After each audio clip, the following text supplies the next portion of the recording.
하나님 말씀 창세기 9장 20절부터 27절까지 보겠습니다.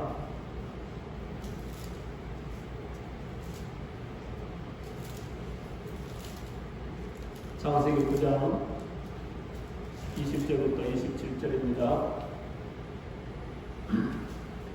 노아가 농사를 시작하여 포도나무를 심었더니 포도주를 마시고 취하여 그 장막 안에서 긁어벗은지라. 가나안의 아버지 함이 그의 아버지의 하체를 보고 밖으로 나가서 그의 두 형제에게 알리매 셈과 야벳이 옷을 가져다가 자기들의 어깨에 메고 뒷걸음쳐 들어가서 그들의 아버지의 하체를 덮었으며 그들의 얼굴을 돌이키고 그들의 아버지의 하체를 보지 아니하였더라. 노아가 술을 깨어 그의 작은 아들이 자기에게 향한 일을 알고 이에 이르되 가나안은 저주를 받아 그의 형제의 종들의 종이 되기를 원하노라 하고 또 이르되 셈의 하나님 여호와를 찬송하리로다. 가나안은 셈의 종이 되고 하나님이 야벳을 창대하게 하사 셈의 장막에 거하게 하시고 가나안은 그의 종이 되게 하시기를 원하노라 하였더라.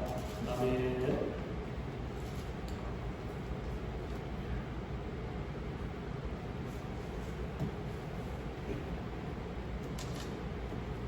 오늘 은혜 받을 말씀의 제목은 덮어주라 라는 제목으로 함께 은혜 나누겠습니다. 우리 사람이 살다 보면은 잘못할 수도 있고 허물이 있을 수도 있고 죄가 있을 수도 있겠죠. 그런데 그 허물이나 잘못을 덮어주는 사람이 있는 반면에 호박씨 가득 하나하나 다 드러내는 그런 사람들이 있습니다. 심지어 10년 전, 20년 전, 오래전에 허물들까지 다 드러내는 그런 사람들이 있고 반면에 그 허물들을 언제나 덮어주는 그런 아름다운 은혜로운 사람도 있게 마련이죠. 부부간에도 이렇게 다투다 보면은 10년 전, 20년 전 호랑이 담배 필 때 그 시절에 있었던 일, 심지어 가족과 가문과 조상영을까지 드러내는 그런 사람도 있는 것을 보게 됩니다. 반면에 모든 과거의 허물들을 깨끗이 다 덮어주는 그런 은혜로운 사람도 있는 것을 보게 되죠. 사실 과거에 잘못한 걸 가지고 그거를 드러낸다고 해서 서로에게 유익이 되는 것은 하나도 없는 줄 압니다. 또 그 과거에 지나간 잘못이나 허물을 갖고 있으면 그것이 상처가 되고 또 스트레스가 되고 또 좋은 것들 그거를 잊어버리지 않고 기억 속에 담아두면 그것이 살아가면서 항상 교만의 모습으로 나타날 수가 있게 됩니다. 그래서 우리는 과거에 잘한 것, 잘못한 것, 허물, 죄 이런 것들을 철저하게 털어버리고 살아가는 것이 좋은 줄 압니다.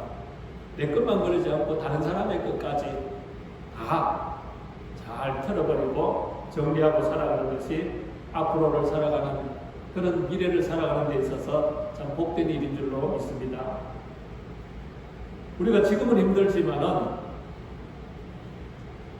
과거 지난해죠. 지난해에 그 힘들었던 것들, 아픔들 이런 것까지 우리가 다 끌어안고 오늘을 살아간다면은 지금 오늘이 더 힘들 줄로 압니다.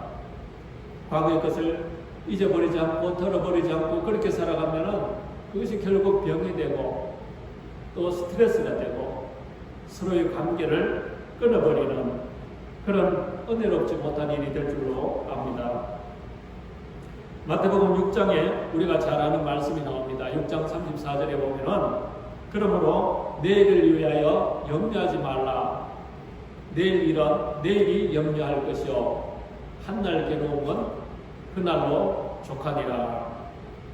여기 이 말씀에 대해서 사람들이 많은 오해를 하고 있습니다.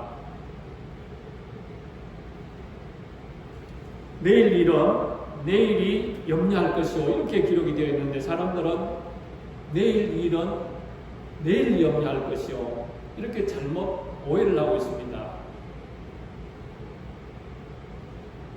한자가 더 붙느냐 덜 붙느냐에 따라서 엄청난 차이가 있게 되죠. 내일 일은 내일이 염려한다. 이 말은 그 염려의 주체가 누굽니까? 내가 아니고 내일이라는 그 시간이 염려한다는 거죠.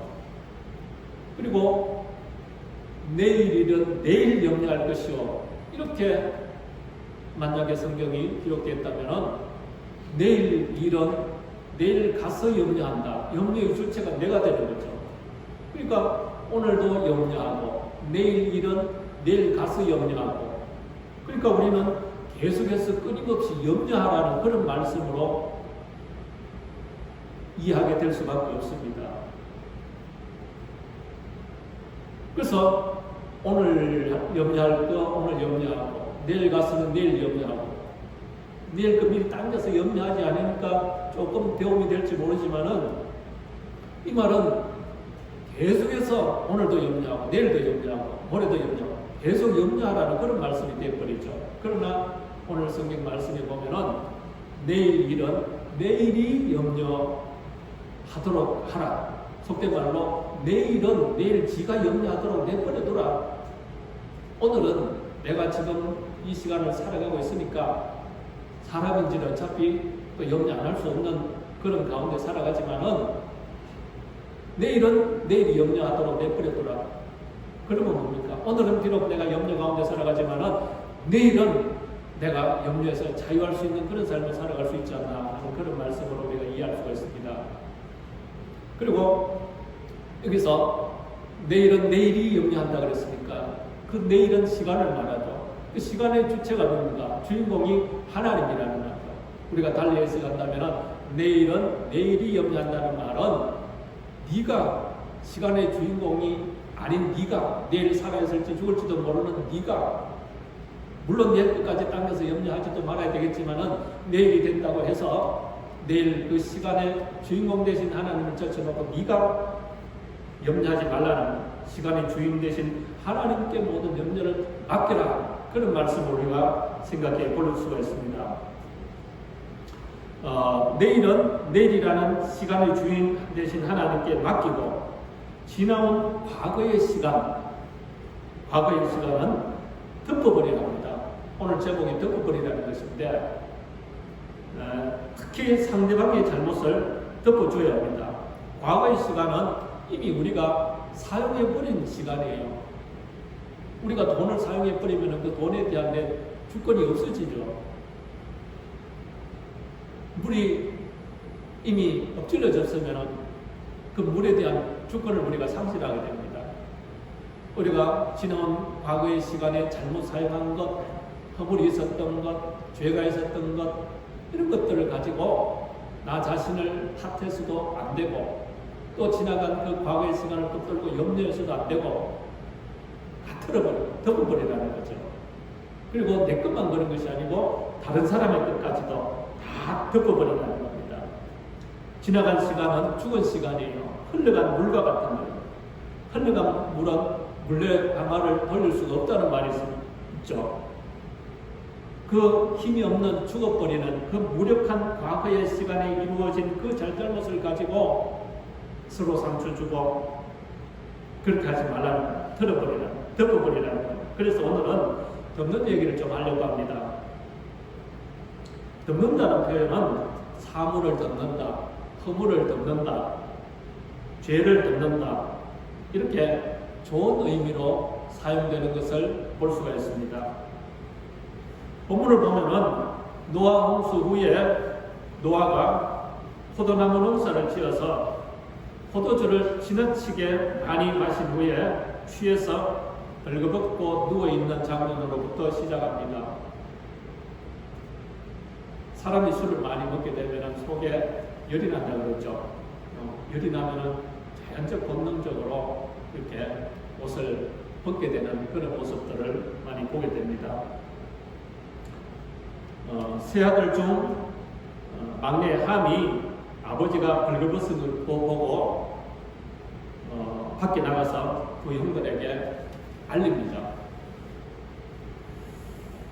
형들에게 이 중대한 사실을 알려서 형들이 어떻게 하면 좋습니까? 아버지가 저렇게 벌거벗고 누웠는데 아마 그런 형들과의 상의하기 위한 그런 조치가 아니었나 저는 그렇게 보게 됩니다. 본문을 보면은 함이 아버지 벌거벗은 그 모습을 보고 막 나가서 떠벌리면서 동네방네 돌아다니면서 그거를 허물을 덜쳐내고 그렇게 했다는 말씀은 나오지 않거든요. 그냥 말했다. 형들에게 가서 아버지가 벌거벗고 있다는 그 사실을 말했다. 알렸다. 그냥 그런 표현밖에 없습니다. 근데 목사님들이 보면은 이 내용을 가지고 설교할 때 보면은 좀 너무 확대해서 가는 그런 경향들이 많이 있습니다. 가서 막 이렇게 아버지의 벌거벗은 허물을 막 조롱을 하고 알리고 떠벌리고 막 그렇게 했는 것처럼 그렇게 얘기하는데 본문에는 그런 내용이 사실은 없습니다. 설교를 재미있게 하기 위해서 이야기식으로 하려고 하다 보니까 좀 확대해서 설명을 하신 것 같습니다.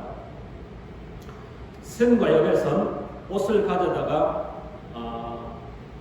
아버지의 건물을 보지 않고 뒷걸음쳐서 이렇게 가서 아버지의 그 하체를 덮어주었다고 합니다.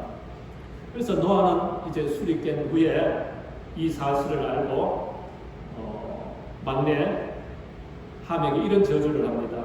9장 25절 이에 이르되 가나안은 함을 말합니다. 저주를 받아 그의 형제의 종들이 되기를 원하노라. 그리고 아버지 허물을 덮어준 셈과 야벳은 이렇게 축복합니다. 26, 27절에 보면 또 이르되 셈이 하나님 여호와를 찬송하리로다.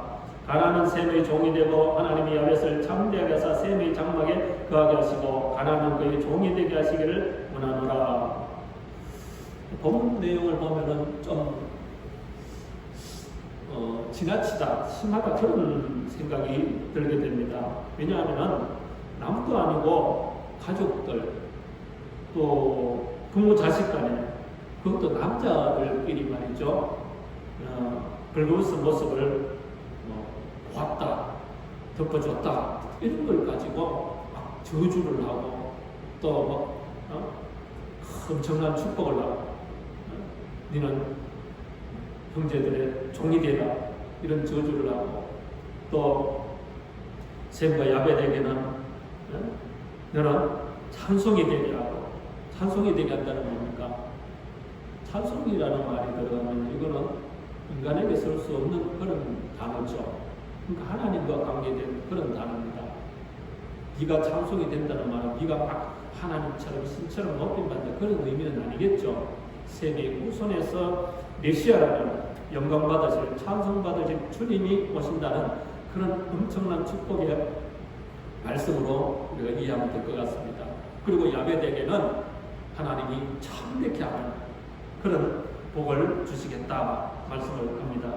어쨌거나 자식들에게 복을 주는 것은 참 좋은 것인데 이 함에게 이런 엄청난 저주를 주는 이건 좀 심하다 그런 생각이 듭니다.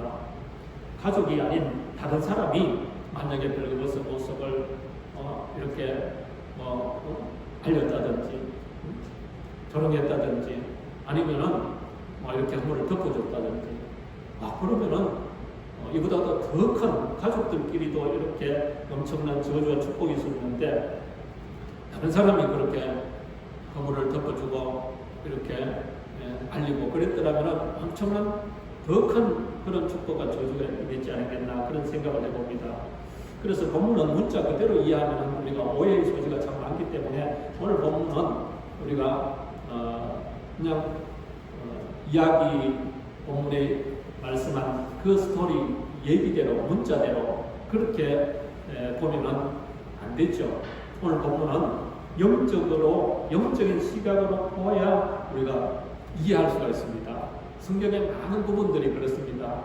문자적으로만 이해해야 될 부분이 있고 또 영적인 시각으로 이해해야 될 부분들이 있고 지금 이 시점이 현세적인 말씀으로 보아야 되고 또 과거, 현재, 미래, 영원한 하나님 나라까지 연관지어서 이해해야 될 말씀도 있고 그렇습니다. 그래서 본문의 핵심은 23절에 셈과 야벳이 옷을 가져다가 자기들의 어깨에 메고 뒷걸음쳐 들어가서 그들의 아버지의 하체를 덮었으니, 여기 오늘 제목 덮었다는 말씀이 나오죠. 이 덮었다는 말이 우리가 이해해야 될 오늘 말씀의 본문의 핵심이 되는 줄 압니다. 덮었다는 말은 수치스러운 부분을 가리워 주었다, 그런 뜻이죠.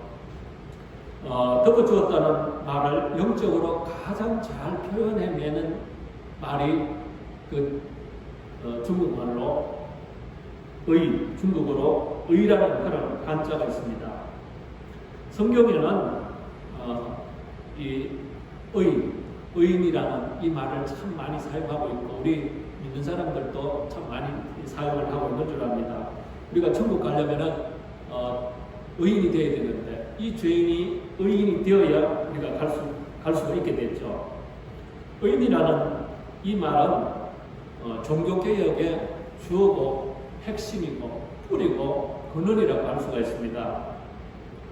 거대한 로마 카톨릭으로 흘러가던 이 잘못된 기독교를 본래 성경의 흐름대로 바꿔놓은 말씀이 바로 이 의인이라는 그런 단어입니다. 그 의인이라는 말씀이 나오는 대표적인 성경 구절이 로마서 1장 17절, 복음에는 하나님의 의가 나타나서 믿음으로 믿음에 이르게 하나니 기록된 바 오직 의인은 믿음으로 말미암아 살리라 함과 같으니라. 여기서 의인은 믿는 자를 말합니다. 뭘 믿는다는 말입니까? 바로 죄 용서 받은 예수 그리스도의 피로 죄 용서 받은 그 사실을 믿는, 그것을 믿는 자를 의인이라 하죠. 그러면은 어떻게 죄 용서 받게 되는가? 우리 죄를 예수님의 피로 오늘 제목처럼 덮어 주었기 때문에, 그래서 우리가 죄 용서 받게 되는 거죠. 이 예수님의 피로 덮어주고 가려주는 그 말씀이 32장 1절에 나옵니다. 허물의 사함, 용서죠. 받고 자신의 죄가 가려진 자는 복이 있도다. 여기서 가린다는 말, 여기 커버, 덮는다는 말로 되어 있습니다. 본문은 단순히 아버지의 허물을 덮어주느냐 드러내느냐 하는 그런 선함과 악함, 착함과 착하지 않은 악함, 그런 의미로 이해돼서는 안 되는 말씀인 줄로 압니다. 그런 선하고 착한 그것 때문에 이 자식들에게 그런 엄청난 저주를 퍼붓고 엄청난 축복을 주고 그러지는 않았겠죠. 그러니까 여기에 이런 엄청난 저주와 축복을 내린 그 이면에는 깊은 그런 영적인 의미가 있다라고 우리가 이해해야 될 줄 압니다. 그래서 셈과 야벳이 아버지의 허물을 덮은 것은 예수 그리스도가 그분의 피로 우리의 허물, 죄를 덮은 그 사건을 말씀해 주는 거예요. 그러면은 이 본문이 우리가 좀 더 깊이 와닿죠. 왜 그렇게 그 벌거벗음을 덮어주고 알린 거, 그것 때문에 이런 엄청난 저주와 축복을 할 수 있었는가? 우리가 좀 더 가깝게 와닿게 됩니다. 영적으로 시각으로 보게 되면요. 그래서 한자로 의라는 말도 그 의미를 보면은요, 어린 양 대신 양이라는 말 한자 밑에 아자라는 그걸 합친 게 의라는 말이거든요. 그러니까 어린 양 대신 예수 그리스도의 피로 위에서 죄인된 우리를 덮어주는 그 형상이 바로 의라는 한자 말인 거예요. 그러면은 의인이 무엇이구나, 의가 무엇이구나 우리가 와닿게 되죠. 주님이 우리를 그의 분의 피로 덮어준 것이구나. 성경은 이런 비슷한 사건이 몇 군데 나오죠. 아담과 하와가 선악과 따먹고 눈이 밝아져 자신의 벌거벗은 것을 숲에 숨었죠. 창세 3장 10절에 보면 이때 내가 동산에서 하나님의 소리를 듣고 내가 벗었으므로 두려워하여 숨었나이다. 벌거벗은 것을 선악과 먹기 전에는 몰랐는데 먹고 나니까 자신들의 그 벌거벗은 것을 알게 됐다는 거죠. 죄로 인해 드러난 자신들의 벌거벗은 모습을 감추기 위해서 하나님이 어떤 조치를 합니까? 짐승을 잡았습니다. 그 짐승의 가죽으로 옷을 입힙니다. 그래서 그들의 죄 허물을 덮어준 사건이 나오죠. 창세기 3장 21절에 여호와 하나님이 아담과 그의 아내를 위하여 가죽옷을 입히니라. 가죽옷을 입힌다는 단순히 이거를 무슨 보온 차원에서 그렇게 입힌 옷의 개념으로 이해해서는 안 되겠죠. 짐승의 죽음으로 인해서 그들의 허물을 죄를 가는 것처럼 예수님 그분의 죽으심으로 통해서 예수님을 어린 양이라고 짐승으로 많이 표현했잖아요.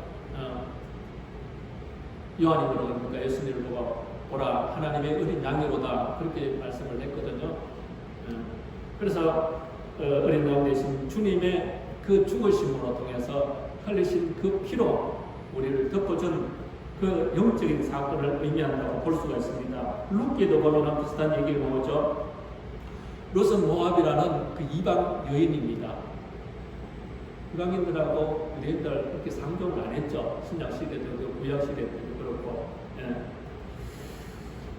그런데 어떻게 이 믿음의 가정하고 결혼을 했는데 불행하게도 남편이 죽고 그래서 시어머니 따라 시어머니 고향 이제 베들레헴으로 돌아옵니다. 이 베들레헴이라는 이 지명이 아직도 중요한 의미가 있습니다. 하나님의 아들 인류의 구원자 되신 예수 그리스도 그분이 탄생한 곳이 바로 베들레헴이죠. 미가서 5장 2절에 베들레헴 에브라다야. 에브라다는 베들레헴의 옛날 이름입니다. 너는 유다 족속 중에 작을지라도 이 아주 작은 그런 지파죠. 이스라엘을 다스릴 자가 내게서 내게로 나올 것이라. 그의 근본은 상고의 영혼에 있느니라.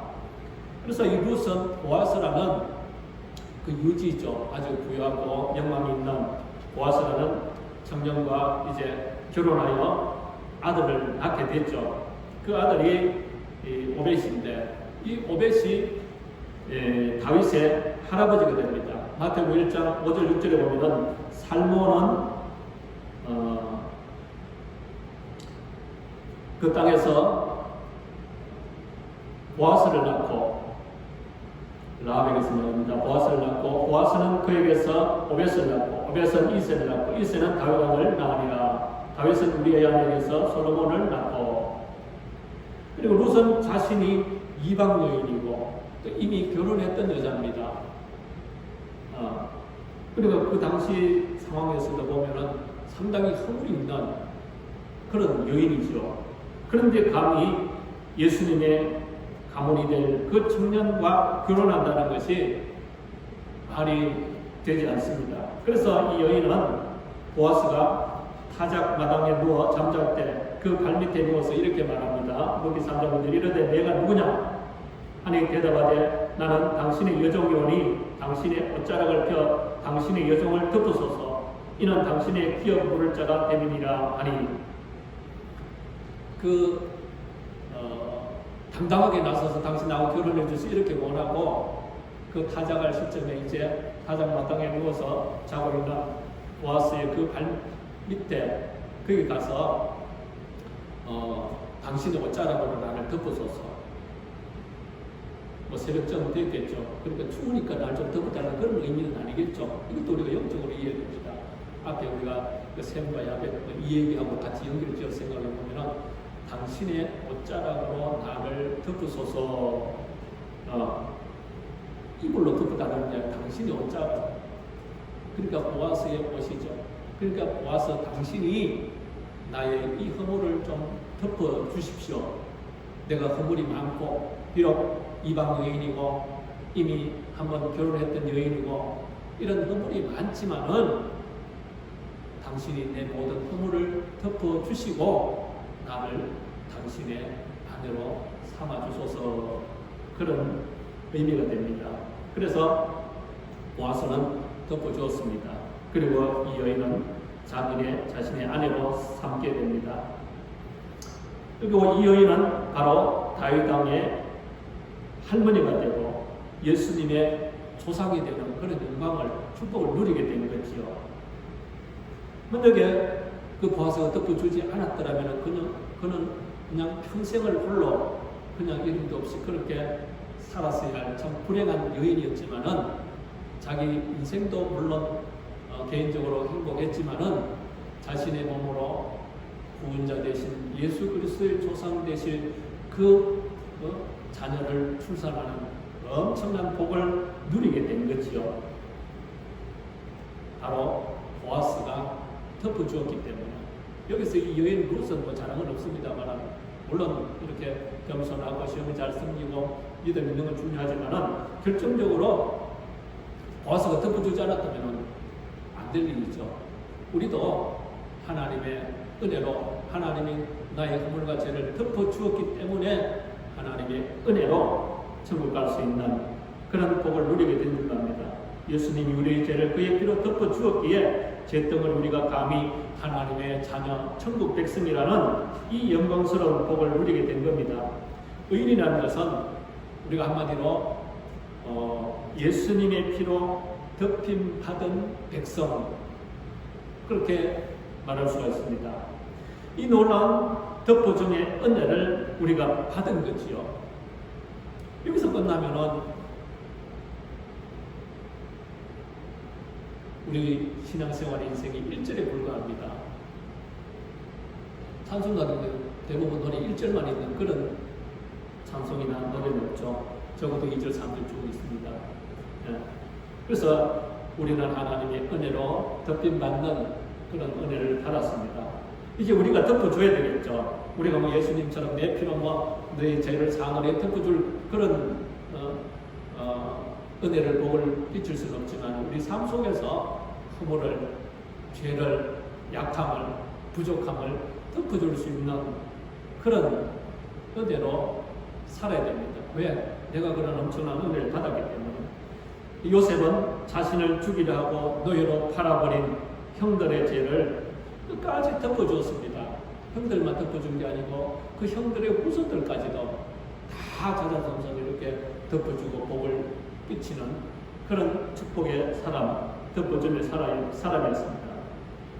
근간에 전직 대통령의 죄를 덮어주고 사면해야 한다는 그런 얘기들이 여당에서 이렇게 나오고 있습니다만은, 이것은 현 대통령의 고유 권한입니다.